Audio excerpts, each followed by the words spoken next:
number of different movies, but nothing can prepare you for the intensity of the post-production on these movies. And I am there from 9 a.m. to midnight. I haven't had dinner with my family during the week for well over, I don't know, 2 years.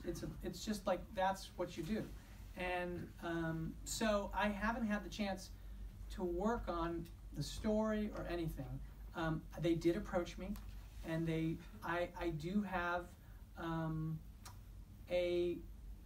enthusiastic connection to it from my childhood, and I think what I respond to about Batman is what I respond to about Caesar, which is this idea of a tortured, troubled character who's struggling to do the right thing in an imperfect world. And I think the reason that I'm drawn to that is that the metaphors of those stories enable you to do something that I think is relatable. And it relates to this world, and it's something I can connect to. And everything I try to do from a point of view and a personal perspective. It's a weird thing to say that these two films that we've just made are very personal to me, but they are. And that's the way I approach everything.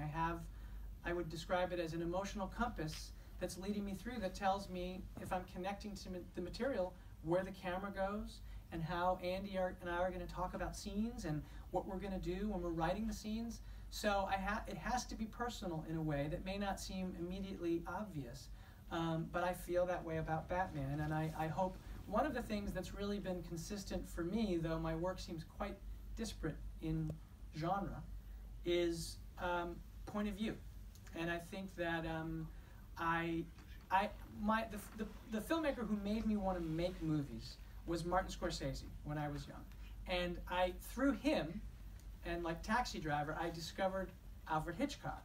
And I realized, the power of cinema is this idea of putting you in this empathic relationship to someone who is not you, even someone who's doing things you'd like to think you would never do, so that you can question those things about yourself. Would I do that? And go through that experience. And so what I would hope to do when I do begin Batman is to use that same approach and to try and do a very point of view driven immersive story that I hope will be somehow emotionally connected to how I feel.